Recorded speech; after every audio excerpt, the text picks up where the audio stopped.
لیکن ہمارا پرابلم جو پولیٹیکل پرابلم ہے جو حکومتوں کے حوالے سے ہے، ہم نے بات اگر اس نیریٹیو کی بات ہم کر لیں تو وہ نیریٹیو آپ کو جو 5th جنریشن وار کی بات ہوتی ہے ان چیزوں پہ جب ہم آ جاتے ہیں تو آپ دیکھ لیں آپ کو کہیں پہ ان کے نیریٹیو نظر ہی نہیں آتی ہے. تو یہ بدقسمتی سے ہمارا اس وقت یہ پرابلم بن چکا ہے، چاہے ہم مانیں چاہے نہ مانیں.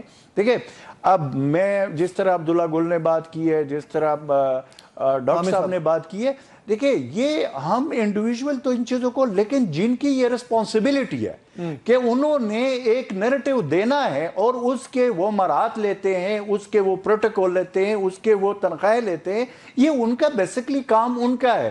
اب اگر آپ وہ دیکھ لیں تو جو کام اگر آئی ایس پی آر کے پریس کانفرنس کے ہم انتظار میں ہوں اور جب وہاں سے بات آ جاتی ہے بہت ساری چیزوں سے، لیکن وہی چیز تو حکومت کی جو رسپانسبلٹی کی کام تو ان کو کرنے کا ہوتا ہے کہ بہت ساری چیزیں ڈے ٹو ڈے کلیئر کرے. لیکن یہاں پہ آپ یہ دیکھ لیں، میں آپ کو یہ نہیں کہہ رہا ہوں کہ سوشل میڈیا پہ، میں یہ کہہ رہا ہوں کہ اس پہ بڑا جھوٹ پھیلایا جا رہا ہے، اور لیکن ہمارے پشتوں میں کہتے ہیں کہ جہاں پہ سچ پہنچتا ہے اس سے پہلے جھوٹ نے پورے کے پورے گاؤں تباہ کیے ہوتے ہیں، اور کہتے ہیں کہ اتنا جھوٹ بولو کہ لگے کہ سچ ہے. ایگزیکٹلی میں وہی بات آپ کو کر رہا ہوں کہ ہم اس جھوٹ کا نیریٹیو تو نہیں بنا سکے. وہ جو چیزیں اچھا پھر حکومت کے پاس بیچنے کو بھی کچھ تو ہونا چاہیے نا. اب نہ وہ جو چیز ہے اس کو وہ بیچ سکتے ہیں مارکیٹ میں، نہ وہ اچھے سیل مین ہے. اب اگر اس بات پہ ہم اگر یہ ساری جوابیں، یہ سارے کام آئی ایس پی آر نے کرنے ہیں، جواب انہوں نے دینا ہے کہ اس چیز کا اس چیز کا اس چیز کا. مثلا میں آپ کو ایک بات بتا دوں، اب یہ جو لا اینڈ آرڈر کی سچویشن ہے خیبر پختونخوا میں، وہاں پہ ہم شروع دن سے یہ کہہ رہے ہیں کہ وہ جو 2021 میں ہوا تھا اس کے بعد یہ صورتحال خراب ہو گئی تھی. حالانکہ اس سے پہلے دیکھ لیں آپ، میں نیشنل ایکشن پلان پہ تو خیر وہ تو 2016 کے اندر ساری چیزیں تو عمل ہوا نہیں، اس پہ تو کسی حکومت نے، نہ فیڈرل حکومت نے، صوبائی حکومت میں. لیکن میں آپ کو 2021 کا وہ جو چیزیں اس دن D G I S P R نے کہا کہ جو وہاں پہ اس وقت ہوا ہے، اور انہوں نے بڑی ریئلسٹک بات کر کے، مجھے وہ بات اتنی ان کی پسند کہ انہوں نے کھل کر وہ بات کر دی. اب سوال یہ پیدا ہوتا ہے کہ اچھا اب اس کا پھر کیا ہوگا کہ یہ جو اتنا سب کچھ ہوا، اب یہ گورنمنٹ کا کام ہے، حکومت کا کام ہے کہ اس حوالے سے وہ کیا جواب دیتے. یہاں پہ پھر حکومت سائلنٹ موڈ میں چلی جاتی ہے. سو کہنے کا مقصد یہ ہے کہ یہ اگلے سال ہو یا پچھلا سال ہو، اگر رویہ یہی رہا حکومتوں کا، چاہے وہ دیکھیں 18ویں امینڈمنٹ ہوئی ہے، 18ویں امینڈمنٹ پہ ٹھیک ہے بڑا اچھا کام ہوا ہے، لیکن 18ویں امینڈمنٹ کا ایک بڑا نقصان یہ ہوا کہ وفاق کہتا ہے کہ یہ صوبوں کا کام ہے، صوبے کہتے ہیں کہ جی ہم نے یہ نہیں کرنا، صوبے کی اپنی مرضی ہے. میوزیکل چیئر کھیل رہے ہیں نا، بات تو وہی آتی ہے کہ اپنی ذمہ داری دوسرے پر ڈال کے. 18ویں امینڈمنٹ کے بعد عاصم یہ چیزیں آپ کے سامنے ہیں کہ اب خیبر پختونخوا میں صوبائی حکومت کہہ رہی ہے کہ جی یہ جو لا اینڈ آرڈر کی صورتحال ہے یہ وفاق کی حکومت ہے، وفاق کہتے ہیں یہ صوبے کی حکومت. بات یہ ہے کہ یہ رسپانسبلٹی میرے حساب سے دونوں کی ہے اور دونوں کو بیٹھ کر مسئلے کا حل کرنا. آگے عبداللہ گل آپ کی طرف آؤں گا کہ ہم اپنا نیریٹو بلڈ کرنے میں ناکام ہیں اور حکومت عوام کے سامنے وہ چیز پریزنٹ نہیں کر سکتی جس کا وہ کریڈٹ لے سکے. بیڈ گورننس کی بات اگر ہم دیکھیں تو D G I S P R نے بھی پریس کانفرنس میں کی. آپ کو لگتا ہے کہ معاملات بڑے خراب بیڈ گورننس کی وجہ سے ہوتے رہے پاکستان کے اندر؟ میرا خیال ہے بیڈ گورننس جو ہے وہ ایک بہت بڑا ایسپیکٹ ہے اس کے اندر، اور بدنیتی بھی میرے خیال میں ایک ایسپیکٹ ہے. کرپشن جو ہے اس کو آپ بالکل رول آؤٹ نہیں کر سکتے. کرپشن ہے، کرپٹ پریکٹسز ہیں، اور some how the other Pakistan کی سیاست یہ سوچنے لگ گئی ہے کہ بغیر اندھا دھند پیسے کے جو ہے وہ سیاست نہیں ہو سکتی. حالانکہ یہ غلط بات ہے. یہی پاکستان تھا جس کے اندر لوگ جو ہے 15-20 ہزار روپے الیکشن پہ لگاتے تھے اور الیکشن جو ہے وہ اس کے اندر محنت کرتے تھے اور اسی میں جیتتے بھی تھے، ہارتے بھی تھے. لیکن یہ جو اب کروڑ ہار روپے اور 60 70 کروڑ روپے کی سینٹ کی ٹکٹیں بکنا، 80 کروڑ روپے کی، یہ بات جو ہے یہ بالکل سمجھ سے بالا تر ہے، اور یہ انڈیکیٹ کر رہا ہے کہ یہ نظام جو ہے اس انداز میں نہیں چل سکے گا. یہ جو فیلیئرز آپ کو نظر آ رہے ہیں یہ گورنمنٹل یا انسٹیٹیوشنل نہیں بلکہ پولیٹیکل نظام کے فیلیئر ہیں جو کہ پورے سسٹم کو کریک کر رہا ہے، اور یہ آج نہیں تو کل گرے گا، منہ کے بل گرے گا. اور ایک بات تو بڑی واضح ہے اس کے اندر چاہے وہ حکومت ہے یا وہ اپوزیشن ہے، چاہے وہ کل کی اپوزیشن تھی، آج کی حکومت ہے، یا آج کی حکومت ہے کل کی اپوزیشن تھی، دیکھیں سیدھی سی بات یہ ہے کہ ان سب کے اہداف جو ہیں وہ راولپنڈی کو متنازع بنانا ہے. یہ بات تو اس میں کوئی شک و شبہ نہیں ہے. اب راولپنڈی کے کندھے کے اوپر رکھ کے دونوں فائرنگ کرتے ہیں، دونوں اس سے فائدہ اٹھانے کی کوشش کرتے ہیں، اور آخر میں یہ اصل میں ہنس رہے ہیں، یہ خوش ہو رہے ہیں کہ راولپنڈی کو جو ہے وہ مشکلات پڑ رہی ہیں. اصل میں یہ چیز جو سوچ ہے نا، یہ فکر، یہ ان کے نظام کو لے ڈوبے گی. اور جو کل کی پریس کانفرنس تھی D G I S P R صاحب کی پرسوں کی، وہ بڑی معنی خیر تھی. آپ دیکھیں روز روز فوجی جو ہے وہ پریس کانفرنس نہیں کیا کرتے. ایک پریس کانفرنس کے بعد دوسری پریس کانفرنس کرنا اور یہ پھر تیسری پریس کانفرنس ہونا، میں یہ سمجھتا ہوں کہ اس کے بعد جو پریس کانفرنس ہوگی وہ پھر وہ والی پریس کانفرنس جو ہے وہ خدا نہ خواستہ بن سکتی ہے. کیونکہ اگر ایسے حالات پیدا کر دیے گئے تو پاکستانی قوم جو ہے وہ بنیادی طور پر کیا چاہتی ہے؟ وہ چاہتی ہے معاشی استحکام چاہتی ہے. میں مان رہا ہوں کہ ہم کچھ معاشی بہتری آئی ہے، لیکن ابھی جو 2 بلین کا شارٹ فال آ رہا ہے، یہ ایک بہت بڑا شارٹ چیلنج ہے، فال ہے. بہت بڑا چیلنج اسی ہے. طریقے سے جی بہت بڑا چیلنج ہے، اور ابھرتے ہوئے وقت میں یہ مزید چیلنجز بڑھیں گے. اور پھر کیا صرف سیکیورٹی اداروں کی ذمہ داری ہے؟ صحیح ہو کیا گیا کیپیسٹی عبداللہ صاحب. بلڈنگ یہاں کرنا، پہ جو آخری بات، کیا کیپیسٹی بلڈنگ کرنا انسٹیٹیوشنز کی، کیا یہ حکومت کی ذمہ داری نہیں ہے؟ مطلب آپ اس سے زیادہ اور کیا اندازہ لگا سکتے ہیں کہ اگر جو ایس سی او کی کانفرنس ہو تو اس کے اندر آپ فوج کو بلاتے ہیں کہ جی سیکیورٹی، یعنی کہ 2,20,000 جو پولیس ہے پنجاب کی، اور تقریباً اچھی خاصی تعداد اسلام آباد پولیس کی ہے، رینجرز موجود ہیں، اور اس کے بعد ایف سی موجود ہے، اور پھر بھی آپ کو جو ہے وہ فوج کو بلانا پڑتا ہے. اس کا مطلب ہے کہ there are some serious administrative issues جس کا آپ نے انڈیکیٹ کیا. جی بالکل، آگے بڑھتے ہیں. حامد المشرقی صاحب آپ بتائیے گا کہ ہم پاکستان کے حوالے سے سیاسی عدم استحکام کو دیکھ رہے ہیں. پاکستان تحریک انصاف نے ایک ایسا اینٹی اسٹیبلشمنٹ نیریٹو بلڈ کرنے کی کوشش کی جو کہ بہت حد تک ہم نے دیکھا کہ جھوٹ پر مبنی نظر آیا ہمیں. آپ سمجھتے ہیں کہ اس کے اندر جب تک ہم اس آگ کو ٹھنڈا نہیں کریں گے یا کیفر کردار تک پہنچانے کے لیے جس طرح ملٹری کورٹس کا ڈیسیژن آئے، تو اس میں اور سپیڈی ٹرائل ہونا چاہیے تاکہ لوگوں کو ایک اپنا نظام کے اندر رہنا سمجھ آئے کہ ہمیں ملک و قوم کے جو مفاد ہیں اس کو ٹچ نہیں کرنا چاہیے؟ دیکھیے بالکل اس سے کوئی انکار نہیں کہ ریاست اور ملک کی جو سالمیت کے خلاف کیا گیا کوئی بھی اقدام ہے، اس کے خلاف قانون کا حرکت میں آنا اور قانون کا مجرموں کو سزا دینا جو ہے وہ انتہائی ضروری ہوتا ہے ملک کی بقا کے لیے بھی، اور سب سے بڑھ کر یہ کہ تاکہ اس سے جو ہے وہ سب لوگ عبرت پکڑے اور آئندہ کے لیے کوئی بھی ملک کی ریاست کے خلاف کام نہ کرے. اس سے کوئی انکار نہیں. لیکن وہیں پر میں اس ساری صورتحال میں سب سے بڑی ذمہ داری، جیسے ہم اس پہ ایگری ہیں، وہ ہماری سیاستدانوں کی ہے، سیاستدانوں کی اور ان کی لیڈرشپ کی ہے، جو بدقسمتی سے اتنا اپنی کرپشن، اپنی اقربا پروری، اپنے آپ کو بچانے کے لیے کسی کے کندھے پر بھی بندوق رکھنے کو تیار ہوتے ہیں، اور ہر وقت کسی کے کندھے پر بندوق رکھ کے چلا رہے ہوتے ہیں. ہم نے پرائم منسٹر کے سٹیٹمنٹس بھی دیکھے ہیں، ہم نے انفارمیشن منسٹری کے سٹیٹمنٹس بھی دیکھے ہیں، اور ہم نے بہت کچھ دیکھا ہے. یہ بدقسمتی ہے، اور اس کے سب سے بڑا نقصان یہ کہ عوام کا جمہوریت پر اعتبار ختم ہو رہا ہے. میں بار بار مختلف تھنک ٹینکس میں جا کے صرف یہ بات کرتا ہوں کہ عوام کا جمہوریت پر اعتماد ختم ہو رہا ہے. عوام یہ سمجھتی ہے کہ جو کرپٹ پولیٹیکل لیڈرشپ ہے یہ اس ملک کو چلانے کی اہل نہیں ہے. بیڈ گورننس جو ہے وہ اس کی سب سے بڑی نشانی ہے. اور سب سے بڑھ کر یہ ہے کہ موجودہ صورتحال کے اندر اگر دیکھیں تو کسی کو بھی اس بات پہ انٹرسٹ نہیں ہے کہ کس انداز میں پولیٹیکل سٹیبلٹی لائی جائے. سب سے زیادہ ان کے ذہنوں میں یہی ہے کہ ہم میکسیمم کتنی میں صاف کہوں گا کہ کتنی کرپشن کر سکتے ہیں. اگر کوئی 60 یا 80 کروڑ دے کر سینیٹر بنا ہے تو آپ کیا سمجھتے ہیں کہ وہ ملک کی خدمت کے لیے بنا ہے؟ نہیں، وہ اس کو 4 یا 5 سے ضرب دینے کے لیے بنا ہے. وہ یہ سوچتا ہے کہ میں اس ٹائم میں 4 یا 5 ارب بنا لوں گا. جب سیاست دھندا بن جائے، کاروبار بن جائے، اور سب سے بڑھ کر یہ کہ اشرافیہ کے علاوہ کسی کے بس کا کام نہ رہے، تو یہ سمجھیں کہ جمہوریت جو ہے وہ اپنی موت مر رہی ہے. اس بات کو سمجھنا ہوگا کہ جمہوریت سے عوام کا اعتبار ختم ہو گیا تو پھر جو ہے وہ معاملات بہت مشکل ہو جائیں گے. اور یہ بات سچ ہے کہ آپ فوج کے کندھے پر بندوق رکھ کر چلاتے رہیں اور ان کو ہر بات میں گھسیٹیں گے تو مجبوری یہ ہوگی کہ پھر ان کو اپنا فیصلہ بھی کرنا پڑے گا, ان کو اپنا کردار بھی ادا کرنا پڑے گا. اور ایک ایسا خلا یا ویکیوم جو سیاستدان چھوڑتے ہیں ملک کے بچانے کے لیے, پھر اس خلا اور ویکیوم کو فل کرنے کے لیے دوسری قوتوں کو آگے آنا پڑتا ہے. یہ ایک سوچی سمجھی سی بات ہے کہ ممالک جب ریاست خطرے میں ہوگی اور وہاں پر ایک ویکیوم ہوگا تو اس ویکیوم کو فل کرنے کے لیے خود اداروں کو آگے آنا پڑتا ہے اور پھر ان کی عوام ذمہ دار قرار دیں گے. میں اب چھوٹا ایک سوال کروں گا جس کا ہاں یا نہ میں مجھے جواب چاہیے ہوگا. اجمل وزیر صاحب, آپ یہ بتائیے گا کہ اگلا آنے والا سال آپ کے لیے آپ کو لگتا ہے کہ کچھ بہتری اور استحکام کا سال ہوگا, سیاسی بنیادوں پہ میں بات کروں گا, یا الیکشن ایئر ہوگا؟ دیکھیں اس پہ تو عاصم اس ملک میں یہ پریڈکشن تو آج کل ہم کر نہیں سکتے. اس کی وجہ یہ ہے کہ کسی وقت کچھ بھی ہو سکتا ہے, اگلے دن کا بھی کوئی پتہ نہیں چلتا.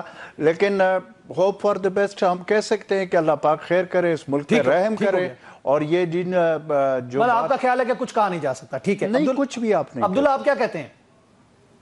ہم انشاءاللہ 2025 میں اپنی سمت کا تعین کر لیں گے. ہمیں پتہ چل جائے گا کون دوست ہے, کون دشمن, کون سا نظام بہتر ہے, کون سا نہیں, کس راستے جانا ہے, کس راستے نہیں, اور کس طرح پاکستانی قوم کے دل جیتنے ہیں. یہ اگلے سال انشاءاللہ آپ کو بالکل واضح نظر آئے گا. حامد المشرقی صاحب آپ کیا کہیں گے؟ میں سمجھتا ہوں میں سیٹ اپ کو تبدیل ہوتے ہوئے ضرور دیکھ رہا ہوں, لیکن الیکشن کسی صورت نہیں ہوگا. بلکہ بالکل عبداللہ گل صاحب نے صحیح کہا کہ یہ بڑا ڈیسائسو ایئر ہے, فیصلہ کن سال ہے. اور ہم دیکھیں گے کہ بین الاقوامی سطح پر جو جتنی تبدیلیاں آئی ہیں, چاہے وہ امریکہ میں ہو, یورپ میں ہو, سب جگہ پر ہو, اس حوالے سے پاکستان بھی اپنا ایک مضبوط سمت کے ساتھ آگے بڑھے گا. اور اس کے اندر موجودہ سیٹ اپ جو ہے یعنی وہ فیل ہوتا بہرحال نظر آ رہا ہے. بہت بہت شکریہ, thank you very much. Ajmal وزیر صاحب آپ کا بہت بہت شکریہ, عبداللہ گل آپ کا بہت بہت شکریہ, حامد المشرقی صاحب آپ کا بہت بہت شکریہ. ہم نے لینا ہے وقفہ, اس کے بعد دوبارہ ملتے ہیں. ویلکم بیک ناظرین, ایک دفعہ پھر خوش آمدید کہتے ہیں آپ کو پروگرام نیوز ون ٹونائٹ میں. اور اس سال کی کارکردگی کے حوالے سے سوال اٹھ رہا ہے, بہت سارے سوال ہم نے پروگرام کے پہلے حصوں میں کیے. اب ہم بات کریں گے معیشت کے حوالے سے, اور اس حوالے سے ہم نے دعوت دی ہے اسکائپ کے اوپر. ہمارے ساتھ کسی تعارف کے محتاج نہیں ہے, ڈاکٹر عابد سلیہری صاحب ایگزیکٹو ڈائریکٹر ہیں SDPI کے. خوش آمدید کہتے ہیں عابد بھائی آپ کو. جی بہت شکریہ. عابد صاحب, بہت سارے سوالات ہیں آپ کے لیے, اور سب سے پہلے تو اس سال کو آپ معیشت کے لحاظ سے کیسے دیکھتے ہیں؟ میں آپ کا آرٹیکل بھی ساتھ شیئر کروں گا جو ریسنٹ آپ کا آیا ہے, اس کے اوپر بھی کچھ سوالات اس کے اندر سے نکلتے نظر آتے ہیں. مہنگائی کی شرح میں کمی یا رکاوٹ, اس کو مہنگائی میں کمی کہا جا رہا ہے, آپ اس کو کیسے ایکسپلین کریں گے؟ اس کے بعد جب آپ نے سنگل ڈیجٹ کی بات اگر آپ نے بہت ساری سنی ہوگی, اب تک کے جو معیشت کے حالات ہیں, رکاوٹیں, اہداف آنے والے سال کے لیے, یہ بہت ساری چیزیں اس کے اندر یکجا ہو جاتی ہیں. ہمارے پر کتنا دباؤ ہے IMF کا, اور ہم ابھی بہت سارے چیزوں کو پورا نہیں کر سکے, اور وہ بیک لاگ جو ہے برڈن کی صورت میں اگلے سال کے لیے ہمارے سر پہ کھڑا ہے. کیسے دیکھتے ہیں آپ؟ بہت شکریہ عاصم. پہلے تو جو انفلیشن میں جو کمی ہوتی ہے وہ مہنگائی میں کمی نہیں ہوتی, وہ مہنگائی ہونے کی شرح میں کمی ہوتی ہے. جی, یعنی اگر چیزوں کی قیمتیں ڈبل ہو رہی تھیں تو اب وہ ڈبل نہیں ہو رہی ہیں, وہ صرف 20% بڑھ رہی ہیں یا 50% بڑھ رہی ہیں, اگر پہلے 100% بڑھ رہی تھی. تو یہ مثال ہے, یعنی جب پاکستان میں انفلیشن میں کمی ہوتی ہے تو اس کا مطلب ہوتا ہے کہ مہنگائی تو ہو رہی ہے لیکن وہ اس رفتار سے نہیں ہو رہی, اس کی رفتار میں کمی آ گئی. لیکن جو مہنگائی ہوئی تھی وہ جوں کی تو موجود ہے. یعنی مہنگائی تو ہوتی ہے, وہ ہر سال ہو رہی ہوتی ہے, لیکن قیمتیں جو ہیں ان کے بڑھنے کی جو رفتار ہے اس میں کمی آ جاتی ہے. تو اگر ہم اچیومنٹ دیکھیں 2024 کی تو یقیناً 2023 کے مقابلے میں جو قیمتیں بڑھی, یعنی 2023 میں جو بڑھ چکی تھی وہ اس سے نیچے نہیں آئی, لیکن جو اس سے 23 سے اوپر میں جو قیمتیں یہاں پہ آ کے ختم ہوئی تھی اس میں جو اضافہ ہوا اس میں قدرے کمی آئی. تو وہ انفلیشن میں کمی تھی, جس کی وجہ سے ظاہر ہے کہ مانیٹری پالیسی میں بھی ہمیں ایک پازیٹیوٹی دیکھنے میں نظر آئی. شرح سود جو ہے وہ کم ہوا. اسی طریقے سے اگر ہم دیکھیں تو 23 کے مقابلے میں 3 گنا زیادہ اس وقت اسٹیٹ بینک کے پاس ذخائر ہے. 12.1 بلین ڈالر کے ذخائر پہ یہ سال جو ہے 2024 کیلنڈر ایئر وہ کلوز ہو رہا ہے. اسی طریقے سے جو فسکل ڈیفیسٹ ہے اس میں کمی آئی ہے. جو کرنٹ اکاؤنٹ ڈیفیسٹ ہے کہ ڈالر آئے کتنے اور دینے کتنے ہیں, اس میں سرپلس نظر آیا. ایکسپورٹ جو ہے وہ بہتر ہوتی ہوئی نظر آئی. تو جو میکرو اکنامک انڈیکیٹرز ہیں وہ آپ کو بہتر ہوتے ہوئے نظر آ رہے ہیں 2024 میں، اور یہ یقیناً ایک اچیومنٹ ہے. لیکن اگر یہ کہیں کہ بالکل ایک معیشت جو ہے وہ اپنے قدموں پہ کھڑی ہوگی تو شاید ایسا نہیں ہے. اس میں 2025 میں کافی کچھ کرنا باقی ہے.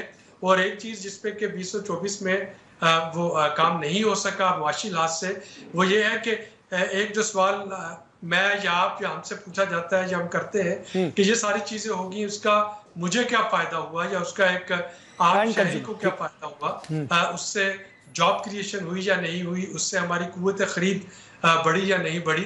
تو یہ وہ ایک چیلنج ہے 2025 کے لیے کہ ایک ان ثمرات کو، میکرو اکنامک انڈیکیٹر کے ان ثمرات کو مائکرو لیول پہ پہنچانا. عابد صاحب، شرح سود میں کمی جو ہے اس کو بھی بہت زیادہ ایک اچھا شگن قرار دیا گیا حکومت کی جانب سے، اور یہ انڈیڈ ایک بڑا اقدام ہے کہ شرح سود میں کمی کی وجہ سے آپ کے لیے بہت ساری آسانیاں پیدا ہوتی ہیں. لیکن ساتھ ساتھ اگر ہم دیکھتے ہیں جو انڈیکیٹرز یہ بھی بتاتے ہیں جو مہنگائی ہونے کی وجوہات ہیں، جس میں پیٹرولیم مصنوعات کی بات کریں، آپ جو گیس یا توانائی کے بحران کی بات کرتے ہیں، اس کی مد میں جو آپ سے ٹیکس لیا جاتا ہے یا اس کی قیمتیں جو بڑھ جاتی ہیں، وہ تمام چیزیں ایسے اقدامات ہیں جو کہ آپ کے لیے بہت زیادہ پرابلمیٹک ہوتے ہیں. آپ کی سیلریز اتنی ریز نہیں ہوتی، آپ پہ ٹیکس برڈن جو سیلریڈ پرسنز کے اوپر لگایا گیا، 70% ہمارا جو طبقہ ہے وہ سیلریڈ پرسنٹ ہے جو کہ آپ کا ٹیکس پیئرز میں سے ہے. آپ سمجھتے ہیں کہ ہمیں تفریق کرنی چاہیے، ڈیوائیڈ کرنا چاہیے؟ یہ بھی اہداف دیے گئے IMF کی طرف سے جو آپ کا ٹیکس کا جو ایک نیٹ ہے اس کو بڑھانے کے لیے، کہ اس کو ابھی تک ہم پورا نہیں کر سکے. جی، اور آپ نے آج وزیر خزانہ کی گفتگو بھی سنی ہوگی جس میں کہ انہوں نے ٹیکسز کی اہمیت کے بارے میں ذکر کیا. جو میں اس لیے کہہ رہا تھا کہ جو 2024 کے جو گینز ہیں وہ تھوڑے سے وہاں جا کے کمزور پڑ جاتے ہیں جہاں پہ کہ IMF کا پہلا ریویو جو کہ فیبروری میں آ رہا ہوگا. اب اس ریویو میں 2-3 چیزیں جس پہ کہ پاکستان کا شارٹ فال ہے. پہلا جو ہے وہ تو گو کہ پچھلے سال کی نسبت 2024 میں 29% زیادہ ٹیکس اکٹھے کیے گئے، لیکن ہم نے IMF سے یہ کہا تھا کہ ہم 40% زیادہ ٹیکس اکٹھے کریں گے. یعنی ابھی بھی وہ جو ٹیکس ریونیو ہے اس کی کلیکشن پیچھے ہے اور یہ ہمیں پوری کرنا ہوگی. اسی طرح سے جو زراعت سے آنے والی آمدنی پہ جو ٹیکس لگنا تھا اس پہ کوئی خاطر خواہ ابھی تک عمل درآمد نہیں ہوا. پرائیویٹائزیشن پہ خاطر خواہ عمل درآمد نہیں ہو سکا، بلکہ بالکل ہی نہیں ہوا. مینوفیکچررز کے اوپر اس طرح ٹیکس نہیں لگا. آپ کو پتہ ہے انڈر انوائسنگ ہوتی ہے، اس کے اوپر کئی دفعہ باتیں فلیگ ریز ہوا. تو یہ وہ برڈنز ہیں جو کہ سارے سیلریڈ پرسن کے اوپر جاتے ہیں. میں ایک مثال دوں گا آپ کو. اور انرجی جی، اور انرجی تو یہ وہ چیزیں تھی جو کہ جو نومبر میں IMF کا جو وفد آیا تھا مڈ وہ کورس کریکشن کے لیے، وہ جو ہمیں کہہ کے گئے ہیں کہ آپ اپنے ٹیکس گیپ کو پورا کریں، اپنے انرجی ریفارمز کو بہتر کریں، اور جو انیفیشینٹ ادارے ہیں اس میں گورنمنٹ اپنا فٹ پرنٹ کم کرے، یعنی پرائیویٹائزیشن کرے. تو یہ چیزیں جو کہ فیبرک کے مشن میں یہ بڑی امپورٹنٹ ہوں گی، کیونکہ اگر IMF کے پروگرام کو کوئی افیکٹ ہوتا ہے تو پھر جو 2024 کے جو ہمارے گینز ہیں ان کو وہ افیکٹ کرنا شروع کریں گے نیگیٹولی. تو لیٹس سی کہ ڈونلڈ ٹرمپ ایڈمنسٹریشن کے ساتھ پاکستان کے تعلقات کیسے ہوں گے، اور ان تعلقات کے روشنی میں یہ اخذ کرنا آسان ہوگا کہ IMF جو ہے کیا وہ اس کو صرف نظر کر دے گا، یا وہ اگلی ٹرانچ کی ریلیز جو ہے اس کو مؤخر کر دے گا جون تک، کہ بجٹ میں یہ ساری چیزیں پارلیمنٹ سے پاس کرائیں اور اس کے بعد اگلی ٹرانچ ریلیز ہوگی، یا وہ کوئی اور رستہ اختیار کرتا ہے.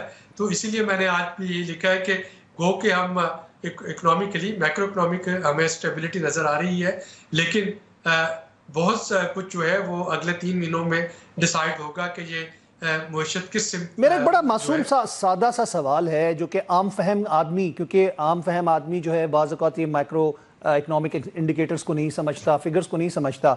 ایک مینوفیکچرر پر ٹیکس لگایا جاتا ہے 10%، اس کی GST کے حوالے سے سیلز ٹیکس لگتا ہے یا اس کے اوپر کوئی بھی ٹیکس لگتا ہے، وہ اس کے جو پروفٹ ہوتا ہے اس کے اوپر لگایا جاتا ہے یا اس کی ارننگ پہ لگایا جاتا ہے. لیکن ہو یہ رہا ہوتا ہے کہ وہ اینڈ کنزیومر سے ریسیو کیا جاتا ہے. کیا اس کو جسٹیفائی کر سکتے ہیں آپ؟ دیکھیں، اسی لیے وہ جو ایک پورا اصل میں بیسکلی ایک سائیکل ہے ویلیو ایڈڈ ٹیکس کا، جس کو باہر کہتے ہیں ویٹ جس کو کہا جا رہا تھا. ہاں، جب تک پوری اکانومی ڈاکومنٹ نہیں ہوتی اس کا فائدہ نہیں ہوتا ہے. اصل میں تو اس کا جو ایک تھیوریٹیکل، میں آپ کو سادہ فہم الفاظ میں سمجھا دوں کہ اس کا طریقہ یہ ہوتا ہے جن ممالک میں یہ ویٹ یا GST پوری طرح نافذ ہے کہ کنزیومر جو ہے وہ اپنی ساری رسیدیں سنبھال کے رکھتے ہیں، اور جب وہ اپنا ٹیکس فائل کرنے لگتے ہیں تو بتا دیتے ہیں کہ جی اتنا GST ہم پے کر چکے ہیں ان کو اس کا بلکہ جو ہے ایوریج کی بیسس پہ کریڈٹ ملتا ہے. یورپ میں، کینیڈا میں، بہت سے ممالک میں آپ کے پاس سال کے اینڈ پہ چیک آتا ہے کہ جی آپ نے اتنا GST پے کیا تھا، اس کی وجہ سے آپ کو حکومت جو ہے وہ پے کر رہی ہے. اب ہمارے یہاں چونکہ یہ اکانومی ڈاکومنٹڈ نہیں ہے، بہت سا ٹیکس جو ہم دے رہے ہوتے ہیں وہ کہیں پہ لکھت پڑھت میں آتا ہی نہیں ہے. مڈل مین بہت سے ایسے افراد ہیں جو کہ ٹیکس تو دیتے ہیں لیکن وہ ٹیکس ریٹرن فائل نہیں کرتے، تو وہاں پہ وہ اس کا فائدہ نہیں اٹھا سکتے. یعنی اگر کسی نے کوئی فنکشن کیا ہے کسی ہال میں، شادی ہال میں، جو کہ اس کا GST اس کو لگ گیا اور ایڈوانس ٹیکس اس کو دینا پڑ گیا، تو آئیڈیلی تو جب وہ اپنا ریٹرن جمع کرائے تو اس میں وہ کلیم کر سکتے ہیں. لیکن چونکہ ہمارے ہاں وہ اکانومی ڈاکومنٹڈ نہیں، تو لہٰذا بہت سی جگہوں پہ لوپ ہولز رہ جاتے ہیں جس کی وجہ سے کنزیومر جو ہے وہ خسارے میں جا رہا ہے. تو اس میں اویئرنیس بھی اتنی ہی ضروری ہے اور کنزیومر کی اپنی کمپلائنس بھی اتنی ہی ضروری ہے جتنا کہ گورنمنٹ کو ہم اس میں دوش دے سکتے ہیں. جی، بات تو وہاں پہ بھی آ جاتی ہے نا کہ اینڈ یوزر جو ہے یا کنزیومر کی بات کریں تو وہ چاہتے نہ چاہتے ٹیکس انڈائریکٹ جو ہے وہ اس مد میں ڈبل سے ٹرپل دے رہا ہے جو کہ اس پہ بنتا ہی نہیں ہے. اور اس کے علاوہ وہ اپنے سیلریڈ پرسن جو لوگ ہیں ان کی ٹیکس کٹ جاتا ہے، ان کی آمدن جیسے ہی ان کے اکاؤنٹ میں شفٹ ہوتی ہے. لیکن یہ بھی دیکھا جا رہا ہے کہ وہ اگر اپنی ایون فیملی کے اندر یا اپنے کسی دوسرے اکاؤنٹ میں بھی پیسہ ٹرانسفر کرتے ہیں یا ادھر سے اپنے اکاؤنٹ میں ٹرانسفر کرتے ہیں تو اس کو بھی ان کی انکم میں شامل کر لیا جاتا ہے یا ان کی فیملی کے اکاؤنٹ کو بھی انکم میں. مطلب آپ کا پیسہ اگر آپ کے 4 بندے جو گھر کے اندر موجود ہیں ان کے درمیان تقسیم ہو رہا ہے تو آپ نے تو الگ دیا ہی دیا، لیکن اس کے بعد جب آپ نے ان کو بھیجا ان پہ بھی لگا، اس کے بعد وہ جو آگے اس کو خرچ کر رہے ہیں اس پہ بھی لگا. تو یہ تو بات وہی ہوگی کہ آپ ہر حال میں ایک ایسے جنجال پورا میں پھنس چکے ہیں کہ آپ کے پیسوں میں سے پیسہ خود بخود پیراسائٹ کی طور پر نچوڑ لیا جائے گا. یقیناً ایسا ہوتا ہے، لیکن جب وہ جو فیملی میں ٹرانسفر والا ہے، جب تک سارے فیملی ممبر اس تھریش ہولڈ کو کراس نہیں کریں گے جس پہ کہ منیمم ٹیکس جو ہے وہ لاگو ہونا شروع ہوتا ہے، تب تک تو اس پہ وہ ٹیکس نہیں لگے گا. لیکن اگر کسی کی انکم اتنی زیادہ ہے کہ وہ اس میں ٹرانسفر کر رہے ہیں تو یقیناً وہ رقم جو ہے وہ اس میں آمدنی میں شمار ہوگی. بٹ ہیونگ سیڈ اٹ، ہمیں اس کا جو آسان سلوشن ہے وہ یہی ہے کہ ہمیں ڈیجیٹلائزیشن کی طرف جانا ہے، ہمیں ڈاکومنٹڈ اکانومی کی طرف جانا ہے، ہمیں FBR ریفارمز کی طرف جانا ہے. جب تک یہ اس میں ہیومن انٹرفیئرنس ختم نہیں ہوتی ہے اور جب تک یہ جو ہے ڈیجیٹلائزیشن کی طرف نہیں جاتے ہیں، بہت سی چیزیں ہیں جو اوور لیپنگ ہیں یہاں پہ کہ نقصان بھی پہنچ رہا ہے اور یہاں پہ کہ ٹیکس ڈاجنگ اور ٹیکس ایویژن بھی ہو رہی ہے. اور ان دونوں چیزوں کو تبھی روکا جا سکتا ہے جبکہ ہم جو لیٹسٹ ٹیکنالوجی ہے اس کو اڈاپٹ کرنا شروع کریں. کیا ہم اپنے اہداف پورے کر سکیں گے جو IMF کی طرف سے دیے گئے جو کہ نظر نہیں آ رہے اور اگلا سال اور ایک مشکل سال ہوگا؟ شاید جو پہلا ریویو ہے اس وقت تک تو مشکل ہے، جو اس کے بعد ریویو مشن کی جو اگلی ریکمنڈیشنز ہوں گی وہ میں نے آپ کو بتایا کہ وہ وہاں پہ جیو پولیٹکس انوالو ہوگی.